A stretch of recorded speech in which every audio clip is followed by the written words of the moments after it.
l'objet de notre rencontre tourne autour du référendum.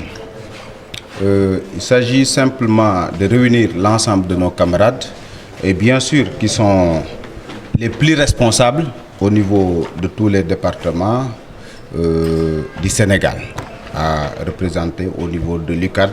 On appelle chez nous les secrétaires généraux de section départementale et en plus de cela, quelques autres camarades qui aujourd'hui abattent un travail extraordinaire au sein des universités. C'est ça. Pour échanger sur la question référendaire, leur dire ce qui a été décidé par le bureau politique et que eux puissent le décentraliser au niveau de toutes les universités du pays, se préparant, convaincant et former des caravanes électorales parce que le parti a décidé de faire voter oui et le oui doit l'emporter massivement. Et comment le MES qualifie les incidents de samedi dernier? Quelle est votre position? Mais ça, c'est à l'image de tous les Sénégalais, épris de justice sociale, d'équité, d'égalité et de démocratie. Parce qu'il n'y a pas de démocratie sans démocrate. C'est ce que disait le président Abdou Diouf. Alors, le mouvement des élèves étudiants socialistes, mais bien sûr, condamne. Parce que nous ne sommes pas venus dans ce parti qui aujourd'hui s'est rajeuni, s'est renouvelé, envahi par des jeunes cadres que nous sommes, mais qu'on puisse assister à des choses pareilles. Le bureau politique, c'est un organe de décision de notre parti où ne siège pas n'importe qui. Le bureau politique enregistre de futurs ministres, d'anciens ministres, de futurs présidents de la République. C'est des gens où on doit préserver leur intégrité physique et morale pour que les décisions qu'ils prennent, mais en réalité, ne puissent pas être un risque pour le pays. Donc nous devons discuter dans la sérénité, discuter en toute démocratie et que les uns et les autres expriment leur approbation ou leur désapprobation par rapport à l'ordre du jour. Vous ne pensez pas que ces incidents vont engendrer une fronde au sein du PS? Bon, une fronde, même si c'était une fronde en réalité a des caractéristiques. Parce que simplement, on peut être frondeur parce qu'on n'est pas d'accord avec la direction du parti. Et en ce moment, on crée peut-être un courant de pensée pour s'opposer aux idées de la direction. Parce que c'est ça le propre du Parti socialiste.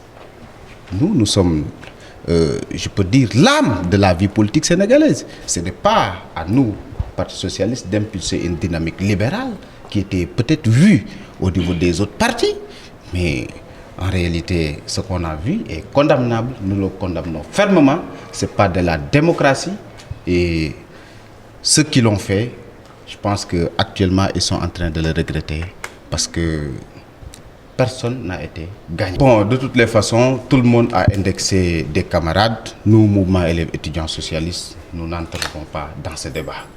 Le parti a intenté une action publique et le temps de la justice sera le temps du Parti socialiste. Certains leaders socialistes votent non, contrairement au bureau politique du PDS. Mais qu'ils votent non, qu'ils l'assument. Qu'ils votent non, qu'ils l'assument. Est-ce une menace? Non, c'est de la démocratie. Mais quand on a le courage de prendre certaines décisions, je pense qu'il faut aller jusqu'au fond de ses idées. Ce que je peux dire est que voter non est le droit. Voter oui pour nous est notre droit. Et pour nous, les réformes sont tellement profondes, consolidantes, à telle enseigne que nous allons nous engager, à telle enseigne que le oui l'emporte massivement et qu'on y voit la participation de notre parti, la participation de notre structure que nous représentons dans le parti, à telle enseigne que le oui puisse l'emporter massivement parce que le non est source de danger. Ceux qui l'incarnent et qui en font la promotion ne veulent pas l'intérêt du Sénégal. Je dois simplement dire que le non est source d'instabilité. Je pèse bien mes mots. Dans nos futures communications, vous saurez pourquoi le non est source d'instabilité. Une alternance générationnelle, je dirais une solidarité générationnelle. bon sens. Je pense que toutes les générations qui se sont retrouvées à reconstruire le Parti socialiste doivent discuter, dialoguer et sortir avec des consensus. C'est ce qui a été la force de notre parti. Et pour l'écrasante majorité de nos responsables qui ont fait appeler à voter oui et qui respectent régulièrement le Parti socialiste et qui encouragent son secrétaire général, je pense que ceux-là continueront toujours dans cette discussion parce que ça a été notre force.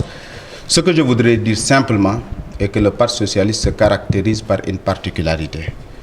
C'est dans notre formation politique qu'on peut compter 10, 15 personnes qui peuvent incarner un leadership national.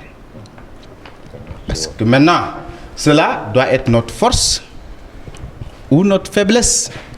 Je pense que chacun doit avoir sa propre réflexion et de savoir que ce que Ousmane Tanor Dieng gère aussi aujourd'hui est un héritage.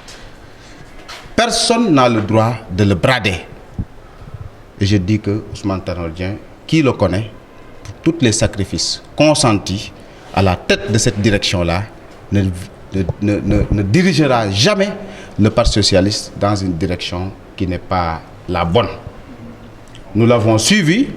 Aujourd'hui, nous continuons à le suivre jusqu'au prochain congrès. Nous lui faisons confiance et nous lui disons que nous sommes tous derrière lui pour que vive le Parti socialiste et que le Sénégal puisse en tirer des profits.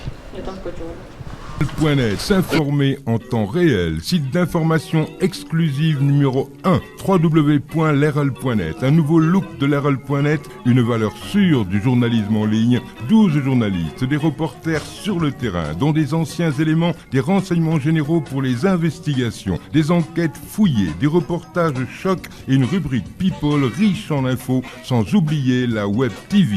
Lerol.net, s'informer en temps réel.